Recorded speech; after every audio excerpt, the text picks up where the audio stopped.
வணக்கம். இன்றைக்கி நம்ம பார்க்க போகிற சமையல் ஒரு சூப்பரான தக்காளி சாதம் எப்படி செய்யலாங்கிறத பார்க்கலாம். எப்பயும் போல் இல்லாமல் இது மாதிரி கொஞ்சம் டிஃப்ரெண்ட்டாக செய்யுங்க. டேஸ்ட் வேறு லெவலில் இருக்கும், நல்ல ஃப்ளேவராகவும் இருக்கும். வாங்க எப்படி செய்யலாங்கிறத பார்க்கலாம். இப்போ ஒரு குக்கர் எடுத்துக்கலாம். மீடியம் சைஸாக 2 தக்காளி எடுத்துக்கலாம். இந்த மாதிரி 2ஆக கட் பண்ணிக்கோங்க. இப்போ அதை சேர்த்துக்கலாம். சேர்த்துட்டு இது கூடவே 5-6 வரமிளகா சேர்த்துக்கலாம். இது கூடவே நல்ல ஒரு 3 பல் பூண்டு சேர்த்துக்கலாம்.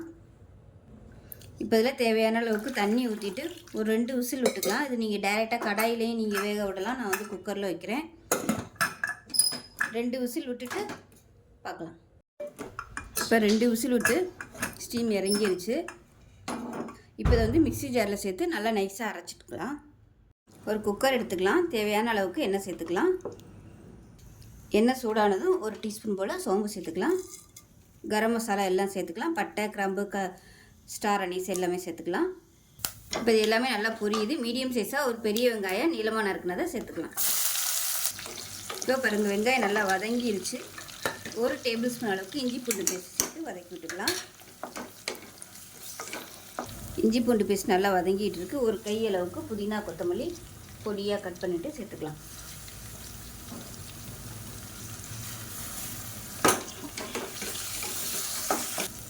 இப்போ புதினா, கொத்தமல்லி எல்லாமே நல்லா வதங்கிடுச்சு. இப்போ இதில் 1 டேபிள் ஸ்பூன் அளவுக்கு தனியாத்தூள் சேர்த்துக்கலாம். 1/2 டேபிள் ஸ்பூன் மிளகாத்தூள், 1/4 டேபிள் ஸ்பூன் சோம்புத்தூள் சேர்த்துக்கலாம். நல்லா ஃப்ளேவராக இருக்கும். அதே மாதிரி 1/4 டேபிள் ஸ்பூன் அளவுக்கு கறி மசாலா சேர்த்துக்கலாம். கறி மசாலா இல்லை கரம் மசாலா எதுனாலும் சேர்த்துக்கலாம். இப்போ இது கூடவே சின்னதாக ஒரு தக்காளி பொடியாக கட் பண்ணதை சேர்த்துக்கலாம்.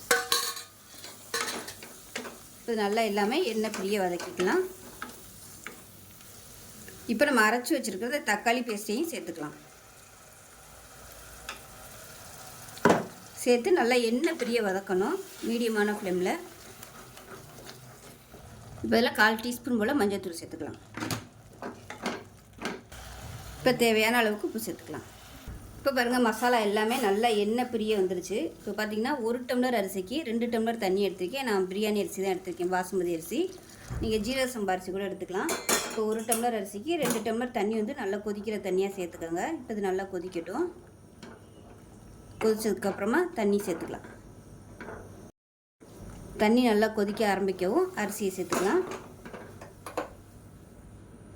இப்போ பாருங்கள், அரிசி நல்லா, அதாவது தண்ணி நல்லா கொதிக்க ஆரம்பிக்கும். இப்போ தண்ணி நல்லா கொதிச்சிருச்சு. இப்போ ஊற வச்சுருக்க அரிசியை சேர்த்துக்கலாம்.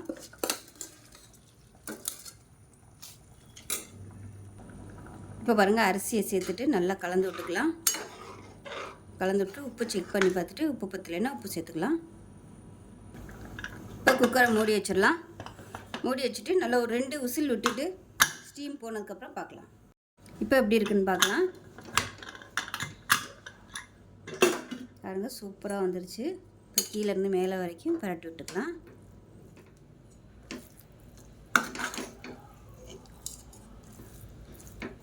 ஆறுச்சுன்னா நல்லா உதிரியாக வந்துடும்.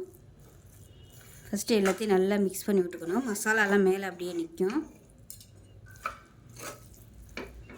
அவ்வளோதான், சூப்பராக ரெடி ஆகிடுச்சு. தயிர் பச்சடி சாப்பிட்றதுக்கு அருமையாக இருக்கும்.